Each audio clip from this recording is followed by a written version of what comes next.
give the Edmonton Oilers 8 straight wins as they defeat the Chicago Blackhawks to kick off a 3-game road trip with a 2-1 decision. Hello, everybody. Welcome to the Oil Stream Postgame show on Edmonton Sports Talk. Tom Gazzola, YouTube Trev, and Joaquin Gage with you for this one as we break down Edmonton's victory to get things going on the road. The result, good. The process, I don't know. That was something. To break it all down, we'll bring in Gager. We'll hear some audio and get to some video from the players and the coaches following the win.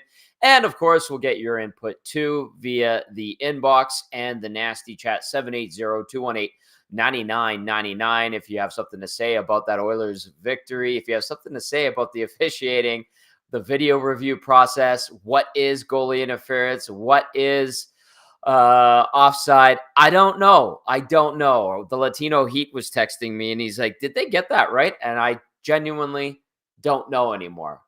So let us know your thoughts, opinions, and anything else you want to hear from us about 780-218-9999 or via the nasty chat.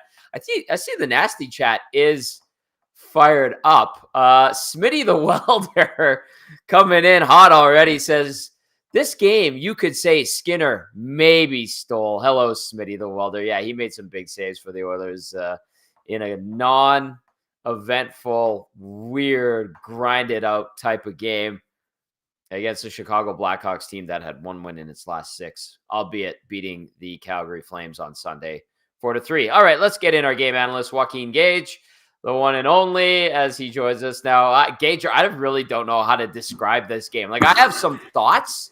I have some questions for you in regard to like the Oilers and their side of things, but overall, I was just like, what was that? That, Tommy, was a game where in the dressing room, the coach will usually have the opposing team's lineup on the board, and they all looked at it and said, "Who?" Yeah, and played accordingly. And really, I got a Stuart Skinner. That's the second game he stole. Like those saves in the third period on that first power play, made some absolutely great saves, great patience. I wasn't a huge fan of the rebound control. I thought he could have, a lot of times as a goalie, when you can smother those and get a whistle and kind of reset it stops the chaos, so to speak. But man, that was really bad. This is what I was kind of talking about in the pregame show, Tommy. These games that don't allow you to keep your momentum going at a higher level. It's a lot of bad habits creeping in. I could say there's been a lot of bad habits creeping into the Oilers game over the past few games. Just subtle mistakes, not managing the game properly and making it difficult on the opposing team. It just continually gave the Blackhawks life. Credit to the Blackhawks, man. That's the best they could play too, right? That's they deserve a better fate in this game. They deserve at least a point, I would say. They seem like a dog on a bone, Gager, all night long, and seven regulars, basically all top 6 guys essentially out for the Blackhawks up front, and then Seth Jones on the back end. You've got guys playing like Rem Pitlick was on the top line tonight. It was his first game for the Chicago Blackhawks after playing all season for the Wilkes-Barre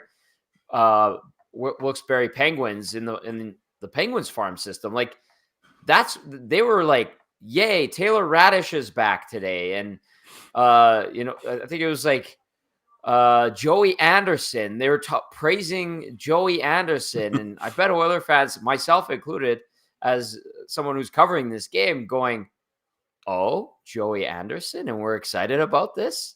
Tell me more. So, yeah, I want to ask you some subsequent questions about the method in which the Oilers got the job done. I am not going to knock it because they won a difficult game. Like you said, the Hawks playing their best that they could muster up. But I want to follow up with something, as do, I'm sure, some of our viewers and our listeners. 780-218-9999 if you want to text us. And then if you're watching, you can hit us up in the nasty chat and talk amongst yourselves as tends to happen. All right, let's get to the scoring summary and the game stats, and then I want to ask Gage or something to follow up. In the first period, the Hawks get the lead. It was Jason Dickinson, his 14th of the year, unassisted at 5:52 on a wrister. I thought to myself, oh boy, here we go. And it was all Oilers in the early part of the game. And then I think this goal was kind of a microcosm of what Gager was alluding to, little things adding up, and it ended up costing them. But the Oilers would not look back from there. They scored 4 times. Only 2 of them counted. Leon Draisaitl gets one to tie it up at the 8:05 mark, his 19th of the year on a nice feed from McLeod, and Darnell Nurse, the secondary assist, beating Peter Mrazek 1-1 after 1. In the second period, really, really nice heads-up pass by Matthias Ekholm to feed and spring Connor McDavid on a breakaway, and he was just zeroed in on Peter Mrazek and absolutely buried that thing, coming in with such speed, and a nice subtle move, I thought, too, that froze Mrazek. Give McDavid 15 on the year, $1:32 into the second period, and then there would be no scoring after that. Again, granted, there was some disallowed goals, and we'll get into those too, for sure, as we should. Shots on goal tonight, 26-15 in favor of the Blackhawks. The Oilers dominate the faceoff dot, 64.2% to 35.8. The power play 0 for 1. The PK goes 3 for 3, so that's good. PK has been better lately, and overall, hits 17-9 in favor of the Blackhawks. Shots that were blocked, 16 for Edmonton, 15 for Chicago. Both teams officially 5 giveaways each. Takeaways, according to the off-ice officials, 13 for Edmonton, 9 for Chicago. At first, Joaquin, I was thinking to myself, the Oilers are playing loose. Was it sloppy, or was it loose, or what? Like, how would you describe the way they played? And I know you talked about maybe some habits creeping in, but I didn't think it was that tight. No, but I mean, you alluded to the start of the game where I thought the Oilers were playing at a higher level, right? Mm-hmm. The goal took kind of the wind out of their sails. Getting it tied up, I think, was important. Looking at the saves, I think, like, you look at the first probably 4 saves that Mrazek made were quite good saves. Like, he kept that could have changed the game right there. So they got good goaltending early. Both goaltenders, I think even Jack and Louis alluded to, it should have been about a 3-3 hockey game. Really, the goalies were the best players on the ice. I'm not just saying that because I'm a old goalie, but I do believe that was the best. And, I also talked about how these are the types of games at the end of the year that make a difference. Maybe you don't have your best game. You rely on some great plays from your high skilled guys, and that pass from Ekholm, just unbelievable. And Connor McDavid with a great finish to get the lead, and essentially Stuart Skinner locks it down. You got to move past it. You get the 2 points, but you have to take the lessons from why this game was what it was. They're not all going to be perfect, and maybe this is a blessing that the Oilers kind of lay an egg tonight, but still get the 2 points. Let's forget about this one, and the mantra is, put it in the rearview mirror, because we're going to have a way more difficult evening against the Detroit Red Wings. All right, let's get to a couple of texts that have been coming in. Tango says the Oilers were not breaking out properly. They were flying the zone. Gager, did you see a lot of that? I feel like I'm with Tango on this one for sure. That's Cass and I would talk about that at the beginning of there. That was like when you're watching a game on TV, where you're like, where are the forwards? It seemed like the Oilers from the beginning they had to make 60, 70-foot breakout passes, because everyone was blowing the zone. You hear the phrase point night, and constantly hearing, oh, we're playing the Hawks. This will get us all back into the scoring race here. That wasn't the case. And just those subtle little things that make a difference. Coach Knoblauch talks about doing the easy things at a high level within using their skill, right? And that just wasn't evident tonight at all with the Oilers. It was, it got exciting at the end, and Zack Hyman, Two disallowed, and of course that would have made a difference. I didn't. I thought the first goal could have been allowed. I Yeah. thought Mrazek kind of pushed up against Hyman at that point. Yeah. You've got your.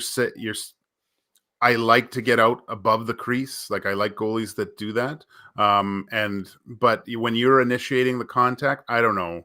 That's a very gray area with goalie interference when the goal goes in. I did think Leon was a little bit offside there.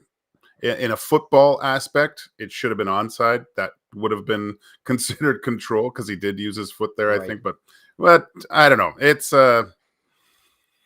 that's a tough one, Tommy. There's lots that went wrong, but what went right was the 2 points, and that's what you really got to focus on. Ultimately, I don't think they're going to be relying on a lot of game tape from this one going forward. But I thought, with the Draisaitl one, I agree. Like it looked offside, but the call on the ice was onside. And then a few other people pointed this out as we debated and waited for that decision to finally come down. Took forever, obviously. What is possession that leads to offside or onside? And I think it was Mike Dursa on Twitter or X or whatever it's called now that tweeted me and said that, what about Makar and his possession a couple years ago in the playoffs? And I was like, yeah. I don't know. I have no answer anymore because, we can go word by word in the rule book. What is offside? What is onside? What is possession?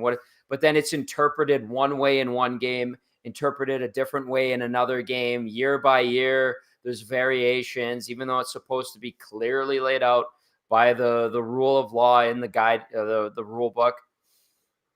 I don't know. I truly don't know anymore, Joaquin. I go, okay, well, let's see what they call it. And I guess we'll deal with the ramifications and vitriol or praise later. Yeah, like Leon, I've played with Euros before, especially German guys. They all played football or soccer at one point, right? That's their national sport, essentially. And if looking at it from that angle, Leon does have full control of the puck because he kicks it to a spot where he can get it to his stick, right? Good point. It's so, yeah. What is control? Does it have to be on your stick, or can you use your skate or a part of your body? Is that considered control? You're putting it into an area that you can grab the puck with your stick. So, if in that case, I would say, yeah, that play is onside 100%. But because the puck is bouncing and Leon kind of kicks it, it's still in the air. It's considered not under control. But then he gets it and makes a world-class pass between the legs. And it's puzzling. Yeah. It's a little puzzling. And if you wanted to go back to that Makar goal, you'd be like, well, why did they say he didn't have possession when the puck was just slightly off of his blade as he was crossing the blue line? Yeah. It's just, I don't know anymore. I don't know. And when people ask, I'm just like, flip a coin, because that's what we're basically getting when it comes to these like really, really close calls. So, yeah. And it's funny because I really didn't think it was going to be the Oilers' night too. I didn't like the first goal, the move Nurse does with the laying down, right? Yeah. If we look back, there's been some amazing plays that Nurse has done. But with that slide over, I would say the last 12 games, there's been a few in there that great plays. But to me, Tommy, that's the equivalent of my old 2-pad stack. It looks amazing when you make the save, but you are completely out to lunch and do not give yourself any chance at a second attempt to make a play on the puck. Right. You see him just slide right by Darnell Nurse. His best attribute, I believe, as a defenseman, obviously the tenaciousness, but it's his feet. Right. Him on his feet is way more effective than him on his belly. I really wish he would get that out of his game, because look, if he just stays on his feet there, most likely he's taking that play away. And he took himself right out of the play. And right then I thought, okay, this isn't going to be the Oilers night, just because those have been going so right for so long, Yes. for him and everyone else. Yes. All right, let's go into the inbox and the nasty chat. There's some pretty funny ones that are coming in, and I want to read them. 780-218-9999. And if you want to get in on the nasty chat and you're watching the show on YouTube, hit the thumbs up button as well as subscribe if you already haven't. We appreciate that so much. The rookie, Gager, the rookie with this one, and I chuckled. That game was like taking the crazy girl home at the end of the night. Sure, you scored, but at what cost? Hashtag bunny in the pot. Hashtag gross. Yeah, you got to learn your lesson, right? The work's got to be put back in. I wonder. I would like to see how the coaching staff approaches this. If they are just going to sweep this under the rug, I mean, they don't have a lot of time in between games. They have to start refocusing. And this, again, there's always these subtle little moments throughout the season where you find the mental attitude of a team, right? What's most important to me is how the Oilers respond from this game. A game where, you squeaked one out. It went your way. There were a lot of things that you weren't doing properly. Look no further than the last few minutes. Everyone's looking to score that goal. Right. Just like, guys, that whole focus is completely wrong. Every guy on the team was looking to score. I was, as a goalie, Tommy, that drives my bus when guys do that, especially in the case when Skinner's playing so well, and the only reason you're leading is him, and you're trying to, blow the zone. The puck isn't even over the blue line, and you got guys jumping on the other side, playing on the offensive side of the puck. That can't continue, like, especially in tight games like that. You got to just make sure that puck gets out and reset and go again. Make them have to go through 5 guys. Yep. Way too many opportunities for the Blackhawks to tie that game when they could have just played a simple, managed the game properly, got the puck out, and made it way more difficult than it actually was. Yeah, well said, Gager. And then how about Hyman missing that empty? Like, he didn't need that extra step. Shoot it. You're very good. You're on pace for a 50. Like, you got this. Yeah. Well, it was about time he got a couple goals disallowed. I was thinking things are going too well for Zack Hyman. So would have had 2 more in the bank. But look, I said it with Dusty today. I really do believe that he's close to being considered as an MVP of the league with his play. He's unbelievable. Like, I think Dusty said, you want your kid, like, young hockey moms and dads, everyone wants their kid to be the Connor McDavid and Cale Makar. That level it's usually unreachable for most, but and I'm not saying Zack Hyman is not skilled, because there's a whale of skill there. It's one of the reasons why he's having such a successful campaign this season. But it's the tenacity, the work ethic, the willingness to go to very difficult areas and win battles. That is a more attainable, I think, player that you could become. You still have to put in a lot of work and be given a little bit of gifts, but some are way too far to reach. With him, he's a more tangible goal, I think, for most people to play, because he plays the right way. Yeah. Doesn't cut any corners, that's for sure.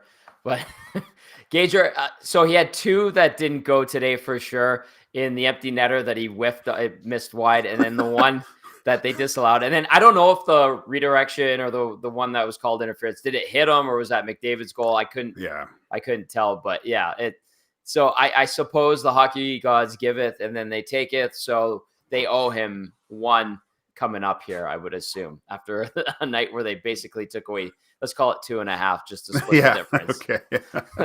780-218-9999. The Oilers beat the Chicago Blackhawks 2-1 in a nasty, ugly, whatever kind of game. But they do get the 2 points. It is 8 wins in a row, and it's on to Detroit to take on the Red Wings on Thursday night. John Cuppers via the nasty chat says, that was a fugly win. Chicago played well. Refs were awful. Penner's Pancake says both those goals that were disallowed were sketchy. What else? Northern Oil says a win's a win. Yep. Some stranger adds that the passing was awful. Gager, I think you kind of summed that up. Hey, the passing, blowing the zone, a little bit sloppy here, taking zip off of some of those passes. I think that's fair to say. Yeah, no, it was one of the main things that's impressed me most with the Oilers play is their cohesive unit of groups of 5, and they still had that, but it just seemed like it looked like a bunch of guys that have played together for a long period of time, and the communication just seemed off. There was a stretch there in the second period where in games prior that first pass was tape to tape, and you see it when you can make that first pass tape to tape coming out of your own zone, you're usually getting a free rein into the next and getting into the offensive zone and making stuff happen. That's what they were able to do tonight. Just everything was off. And I saw in the nasty chat, people worried that because Bedard wasn't at the lineup, what happens if the Blackhawks have their full lineup? What do the Oilers lose that game? You can't really look at it that way. Mm-hmm. I don't think if they have their regular guys, the Oilers play at a different level. I really think that everyone talks about bringing their A game, but they looked at this. This was a preseason matchup. Yeah, with that we saw tonight with the game, and the only reason that the Oilers won is because they had their regulars in, and one play made the difference. Yeah, that's very true. Yeah, I was gonna say, I mean, give the Hawks credit. They dug for everything, but I don't want to use this excuse, but I was thinking about it. I thought about it in the first and second period. I'm like, basically, you thrust the Oilers into a game against mostly an AHL team, and they're not used to playing that way. I don't know how valid that is, and they shouldn't let that change how they play, but it feels like they did. Am I off a little bit, or is that fair? Yeah, they could have put so much more pressure on this team and made it way more difficult. You saw like even some of the penalties. I didn't like the Ekholm penalty, but those power plays really gave the Blackhawks some life, right? Yeah. You could see after, they didn't score, and the Oilers' penalty kill was another bright, shining spot, I think, that you can pull out of this. Mm-hmm. But it gave the Blackhawks juice. You hear, some of the skilled players, they start feeling the puck. They feel better about their game. They just kept giving them game elixir. Game elixir to think that they could play at the same level as the Oilers. It was it was a bad game, but exciting at the end. I was emotional at the end because of the play of the Oilers not getting the puck out and just solidifying this win and getting the 2 points. It was so. I'm thankful that I still have emotion watching a game, because I felt for Stuart Skinner, man. He wouldn't say it, but I'm sure he was just losing his marbles behind that mask. Yeah, I understand why he would be. Okay, a couple of texts, and we're going to get to some player audio and video here. The Oilers win 2-1 in an ugly one against the Chicago Blackhawks. It is 8 straight wins. Let's go to EA, who texts in and says, okay, Skinner stole this one. Yikes from the entire team, though. They can't play like that against Detroit 8 in a row. I think I got that one in from EA earlier. Couldn't remember. Patrick Stefan thinks the Oilers should have scored there. That's from Durag. Well done. I like this one. Brent says, listening to the post game on the weekend with Ben Scrivens filling in, you could have called him your EST E-Bug for filling in. He did a great job, Gager. I think you've been giving him some pointers here and there. Oh, he's an interesting fellow, that's for sure. Yes.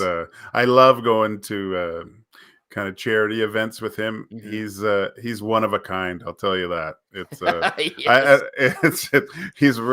He's quite the character, and I loved what he did at the skills with the old school gear and stuff. And maybe we have to thank Ben Scrivens for tonight's win, actually giving Connor McDavid the confidence to score on breakaways, right? So maybe a tip of the hat to old Ben Scrivens, one of the greatest, I will say it's got to be up there as one of the greatest performances by an Oiler goalie ever in the history of this team. That game against the Sharks, I jumped up off the couch multiple times what he was able to accomplish. I actually got a funny story. Please. Because the first time meeting him, I expressed how amazing that game was, and we started talking.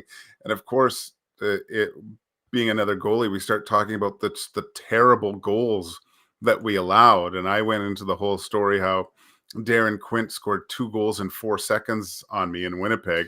And he had one of the same types of things happen to him. It was 6 seconds. And he, I guess the draw at center ice came, and the guy just did the huge sky dump. Puck was in the air. Ben was just feeling bad about the goal he just allowed. And it one hopped, bounced, went right between his legs, and the crowd went nuts again. So he's we're not prone to the bad ones, but if you ever get a chance to meet Ben Scrivens, make sure you stop, because he'll talk your ear off for an hour and tell you some great stories. Yeah. He actually told the story of how he wound up with all that old gear. And it was from 1979-80. It was from that season. It's great. It's just fantastic. Fantastic. Well done, Ben. One more here, and then we'll get to our first bit of audio and video. Taco says, Tommy, that game was ugly. Emphasis on ugly, but I'll take it. A win is a win. Taco, thank you for the text. All right, YouTube, Trev, let's get the young man in here. Who are we going to hear from tonight after the Oilers win 2-1 in Chicago?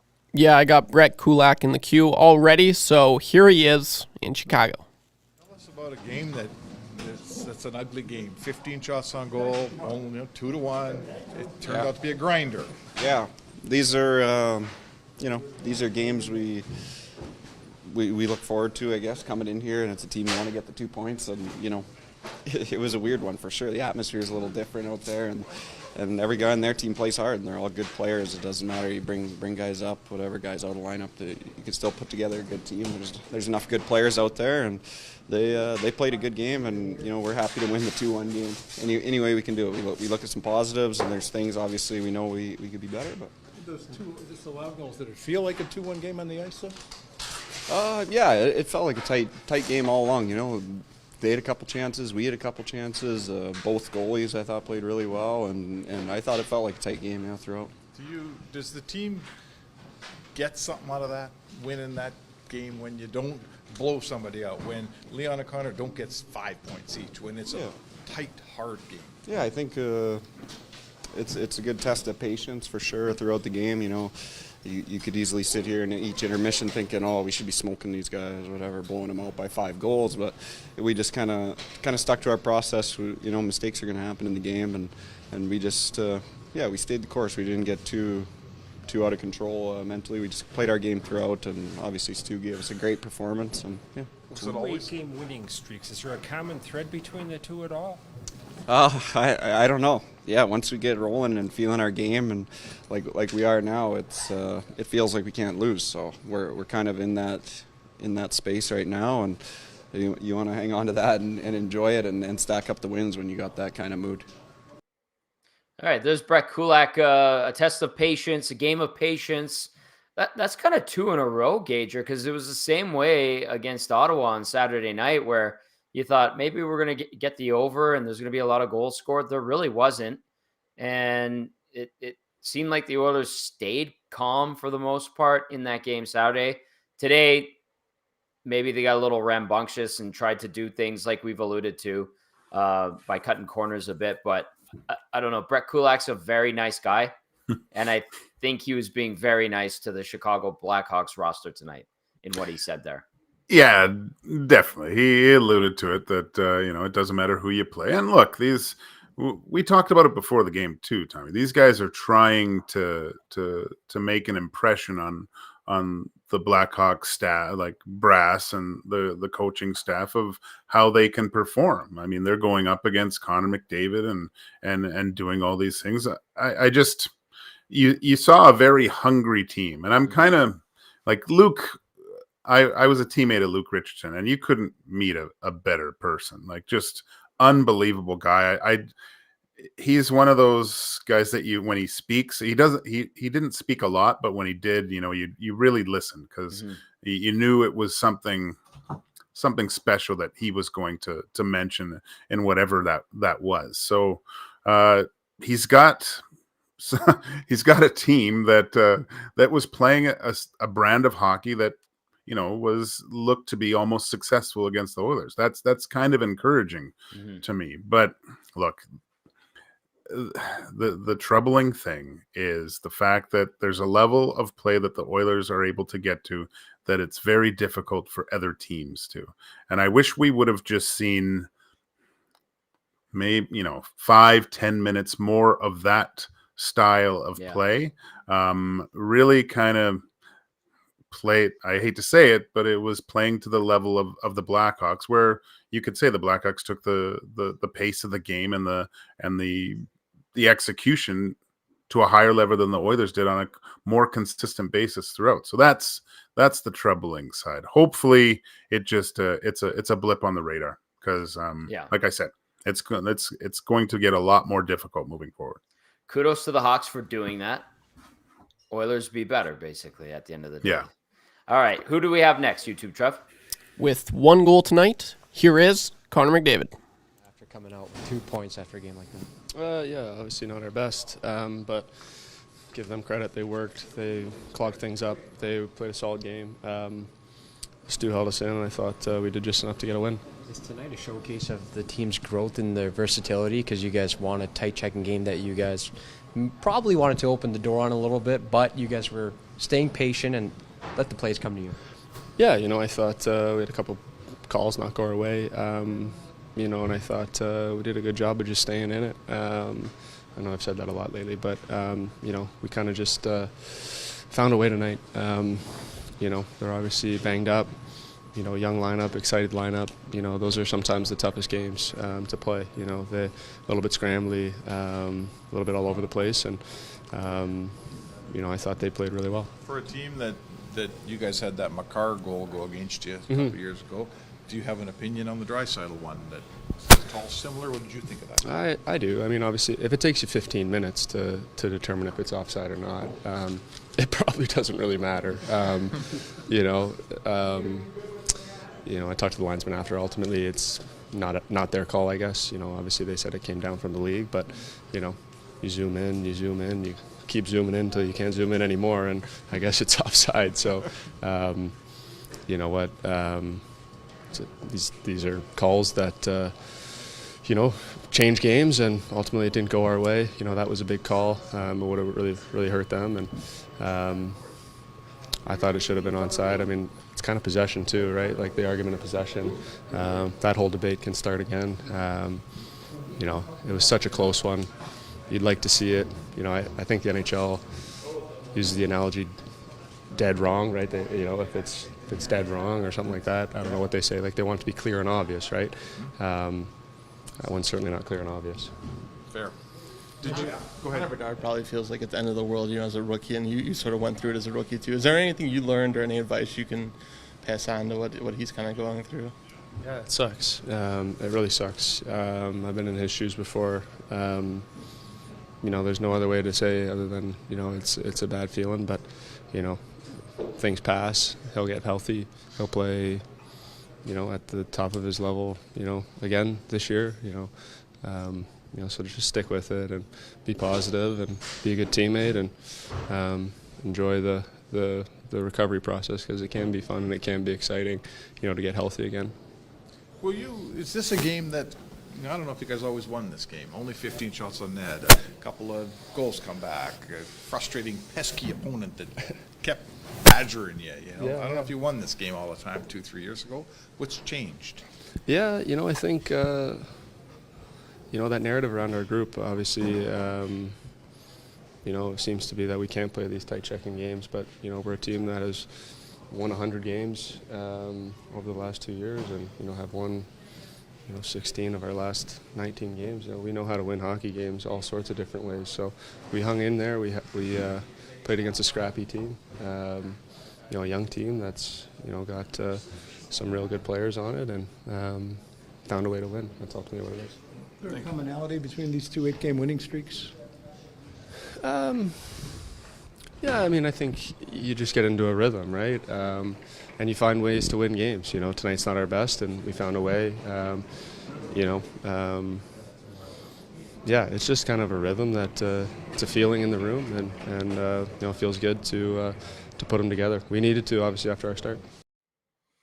Okay, so there's Connor McDavid there. He had the game-winning goal tonight. Even he doesn't know Gager. And that 15 minutes it takes, it's like you zoom in, and all I could think of is the part of Super Troopers where he's like, enhance, enhance, enhance. Still don't know. So a little bit of comedy there that had us chuckling from Connor McDavid. Anything there, especially the end? What'd you think of him saying, he reiterates the 100 wins in the last 2 years, but all kinds of different ways? That make you think of anything? First, I like the humanity of Connor McDavid in there, like making fun of that whole situation. I go back again. I think in those situations, you give it to the Euros because they're way better at soccer than North American guys. Yes. That's a planned play. If that's the case, it is position. But yeah, no, good teams. I've been on really good teams and very terrible teams. And it seemed like when I was part of those good teams, and even when we didn't bring our best, we found a way to scratch and claw and pull out those wins. Look, this was one of the biggest criticizing moments of how the Oilers I'd say over the last few years is they couldn't win the tight, low scoring, tight checking games 2-1. And although it wasn't a perfect game by any means, they pulled off essentially a tight checking, fended off a tenacious Blackhawks team with a lot of energy and squeaked out a 2-1 victory. So I like what Connor said there. With the winning streaks have provided them with different ways on how to win hockey games. And again, they're lessons that you learn throughout the 82 game schedule for hopefully getting a position to play that 83rd game. And then you bring all that wealth of knowledge into those situations, and hopefully you can translate that into a long playoff run. So again, it's a terrible game, but a lot of things that you can kind of pull from it and say, hey, this is what we did. How did we get out of this? Yeah. And that type of mindset. So I don't know. Maybe it goes in the trash completely, Tommy. But there are some things that you can draw upon, definitely. I'm laughing at some of these texts that have come in. 780-218-9999. That is 218-9999. And then nasty chat. I'm going to get to some there. Box Pounder had a text that's actually pretty funny. I want to get to. Bad Billy says, my God, boys look like they went to the Hungry Heifer for lunch and had the Old Bessie special. LOL, except Skinner had chicken. That's from Bad Billy. I'm telling you, they're pretty funny today. Dirty Curdy's not happy. He says, Fugly win. It's 2 points. Skinner or Rock completely outplayed by a gritty group of minor leaguers. Hyman robbed 3 times. WTF. F off Toronto. How was Dry first star? Signed Dirty Curdy. This is great. You guys are on fire tonight. This one says, all caps, definitely a team that plays down to the weaker teams. Still a dub. Keep the good times rolling. I'm going to have to decipher that name that they want to go by. Okay. Anything there, Gager, before I read this absolute gem from Box Pounder? Oh, a barbershop window says Hawks got goalied. So that I like. I like seeing that. Well done. The shoes on the other foot there. Finally. Where's this one from Box Pounder? I saw it earlier where I was just laughing. Here it is. Confession. I drafted Connor Brown from my hockey pool, and it wasn't my last pick.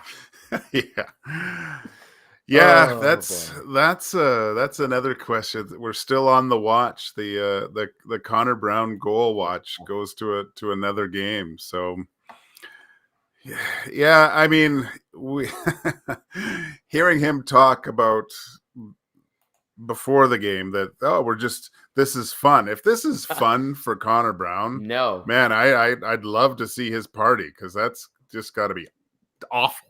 Like Yes. he is not having a good time. You can tell this isn't going well. No. For him at all. He gets the bump in the lineup and just nothing. You know, that was really unfortunate. I was hoping this was the game to see him just kind of exhale, so to speak, and get that first one. Whatever. It is what it is, Tommy. I'm awaiting the return of Holloway back into the lineup and see where exactly he slots in. I think once he does come in, I do believe you probably see Brown move back to active fourth line, or relegated to the fourth line, and Holloway with Evander Kane, I think, intrigues me a little bit more. Mark Lanigan in the nasty chat says Tobias Reeder will score before Brown. Oof.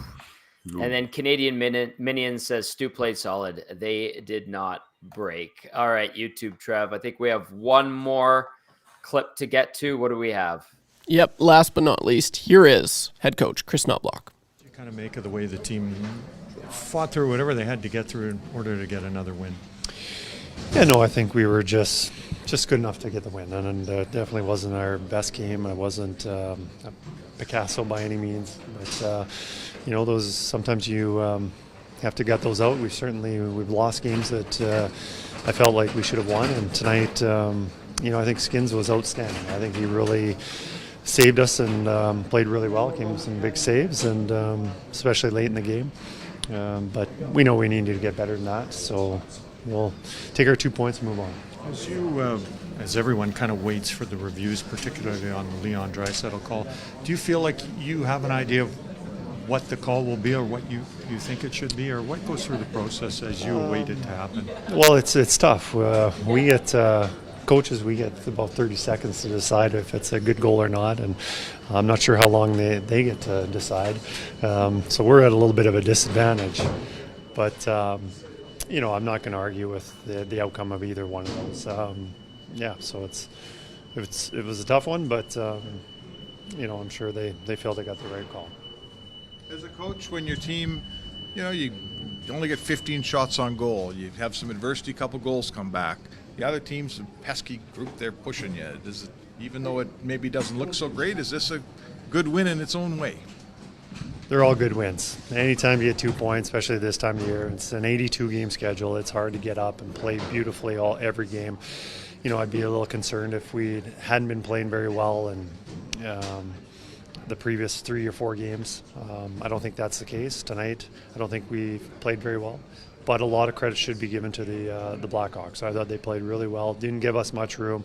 Didn't make any mistakes. Make sure to get pucks in. They forechecked us hard. They made it really difficult for us. And there's some things we could have did better to alleviate that. But it's not always just about us. I think the Chicago played a really good game. 18-6. That is Chris Knoblauch's record as head coach of the Edmonton Oilers after that 2-1 win in Chicago. Not pretty, but it's a win, and we've been going over it. We've had some laughs along the way. It's been fun. Tom Gazzola and Joaquin Gage alongside YouTube Trev, holding things down back at the EST studios. And that damn cart that they drive in those hallways at United Center, getting the gear in and out of there, making all that noise right in front of the press conference. Unbelievable. I love that building. But they drive the cart like right in front, and they're just back and forth with the horn. Anyway, doesn't matter. They got the win. It's all good. Let's read a couple of texts and get some final thoughts from Joaquin. And then Trev will also give us the Damon Bunting Remax Elite Player of the Game. This one from Cal in the park. Evening, gents.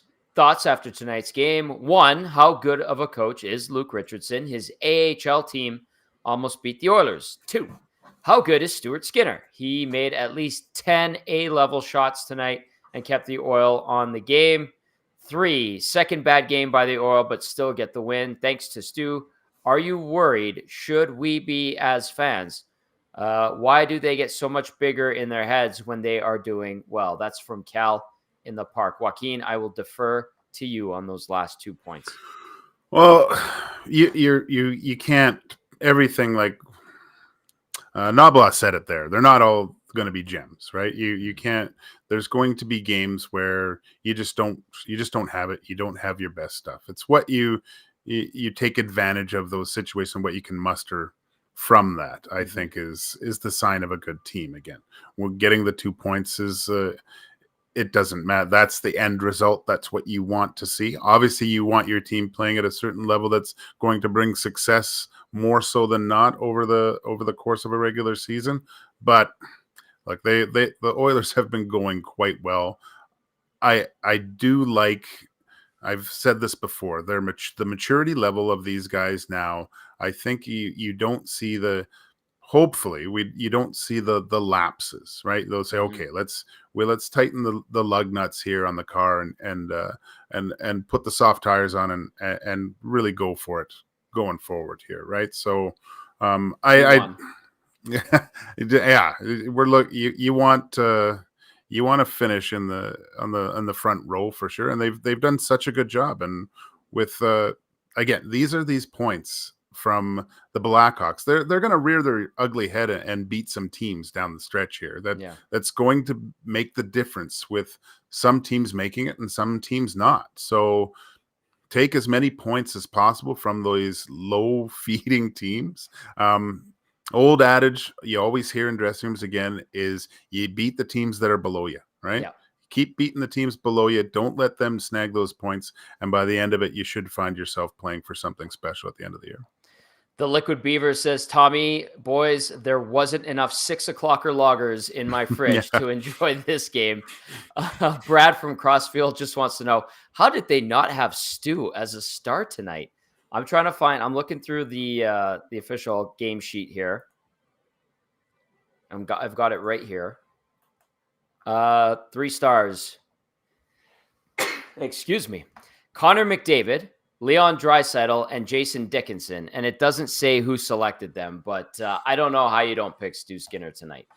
Well, I was a star in that building once, Tommy, and I only played 2 periods. So I don't know what's wrong with the selection committee in Chicago. It's probably changed from my day, but yeah, maybe that's a little bit more light on how they choose their play. Stuart Skinner was great, man. I love his patience in tight where, Dusty was talking about Aaron Dell at the Spengler, how there was so much movement, and you could see why you're probably not going to see him on an NHL team anytime soon.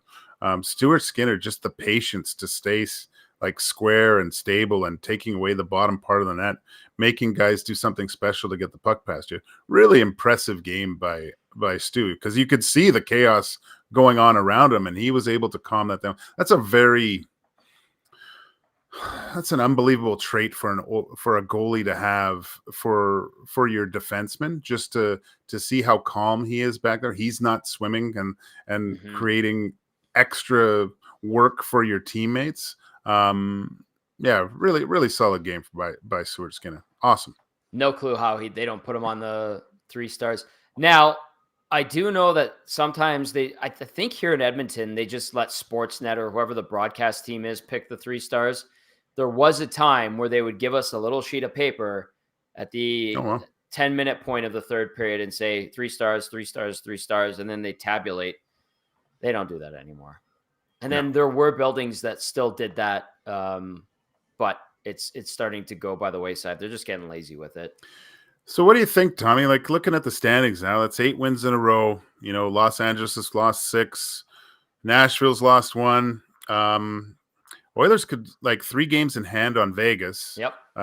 This is setting something up quite interesting over the course of the next few weeks here, where I really didn't think the Oilers would have an opportunity to reach the top 3 in the Pacific, just because what we were seeing. Obviously, Vancouver's going nuts. They're almost out of reach if they keep going like this. I still think we'll see a dip in their play at some point. Things have been going too well for them for too long. Yeah. There usually is a little bit of a valley there, but look, this is pretty impressive what they're able to do, and they're getting points at the right time. Like I said, when other teams maybe aren't at their best right now, and like I think we might even actually I might have to eat my words, and they have a really good opportunity to finish in that top 3 in the Pacific, which I didn't think was going to happen. Yeah. I thought they'd be battling for a wild card the whole season. Well, I mean, we're starting to get to the point, Gager, where all the Pacific Division teams are basically bullying the Central Division teams out of the wild card spots, right? Like Nashville isn't doing too great lately. 4-5-1 in the last 10. They just lost their last game. LA 3-4-3 in its last 10. So obviously Edmonton's got its sights set on the Kings. So does Seattle. Seattle has 43 points, but they've played 40 games. So now you've got the Golden Knights kind of within. They're not in striking distance by any means, but it's all of a sudden you're like, maybe there's a glimmer there. So if Edmonton keeps beating Vegas when they play them, if Edmonton keeps beating just the teams that they're supposed to, even though if it's ugly like tonight, I'm surprised by it. A lot of I've seen and read the reaction out of Vegas, and they're freaking out over there. The fan base is angry and frustrated, and they've had some injury issues. So that might be something that the Oilers could take advantage of. But they have company with them in LA and Seattle all of a sudden. This is becoming a really interesting pressure point in the season, Gager. I like it. It's going to make the stretch a lot of fun. It's funny because if you were in a Golden Knights or Kings car right now, you're looking in that side view mirror, and there's an Oilers logo in there, and objects are closer than they appear for those guys, which is encouraging for Oilers fans for sure. It's going to be a battle down to the wire here, I'm sure. I think we're going to see even more separation over the next few weeks, Tommy, from other teams. I think you'll see the kind of races at least solidify a little bit more. But yeah, it's exciting. I'm really looking forward to some very meaningful games against Pacific Division teams. And you can't count the Kraken out. This is a team that was really successful last year, right? They learned a lot of lessons. I like that team. They all play the same way. Don't count them out by any means. And they're getting goaltending from Joey Decord, Gager. Hey, Joey understands goaltending. I guess that's him. That's him. He's doing it. Joey agrees. All right. It is the Detroit Red Wings on Thursday night. The Oilers will look to extend and tie a team and franchise record of 9 straight wins, something that's only happened a couple of times. It happened recently, but no Oilers team has ever gone on a 10-game winning streak in a season. The Oilers of this year are on the march to it. What has to happen on Thursday night in Detroit to make sure that they can tie that franchise record of 9 straight wins? Well, Connor Brown's got to score. Obviously. No, I'm kidding. Look, they've Detroit's won their last 3 games, right? So they're feeling good about themselves. This is going to be a good game. The Red Wings started out quite well, fallen off over the last little bit, like I said. But again, they've won their last 3. You always, the teams, obviously the teams coming in that they're on a high, they've been winning. They're going to be well prepared for this one. The Oilers can't play like they did tonight, or that this is going to be just a complete shellacking by the Detroit Red Wings. They're a fast team, play with a lot of pace, not overly physical. So I think there's advantage Oilers there where they can lean on them a little bit. But again, managing the game, making sure that you manage the puck well. Don't give the Red Wings opportunities over your mistakes. Make them earn everything. And going through 5 guys, we're going to see Calvin Pickard by all accounts here. So looking forward to watching him play if he can continue providing the Oilers with very good backup goaltending. Gager, you were very good as an analyst, as always tonight. I would even say exceptional. Always a pleasure, sir. Thank you for filling in for Cass. I look forward to seeing you in studio on Thursday. Can't wait, Tommy. I believe you. That's Joaquin Gage, our game analyst, filling in for Matt Cassian. Great stuff from Gager as always. 780-218-9999 or the nasty chat. We're going to get to a few more texts before we wrap up. The Oilers win it 2-1 over the Chicago Blackhawks in an ugly one, a boring one, a stinker of a game entertainment-wise, but they get the 2 points, and they now head off to Detroit. Let's get to the Damon Bunting Remax Elite Player of the Game. Damon Bunting, consistent, top-producing realtor in Greater Edmonton, and he would love to help you find that right home or make the move from your current home. Community-driven, Damon understands what it takes to make a difference in our city. Check him out, DamonBunting.com, or visit his Instagram page at Damon Bunting Real Estate. There he is, the mustachioed one. Yes, YouTube Trev. There he is. What do you got for us tonight, big guy? Yeah, so it's going to be no surprise. It's a pretty obvious one, but apparently not. Like that's crazy. No star, no nothing for my twin, as some people are saying. Stuart Skinner.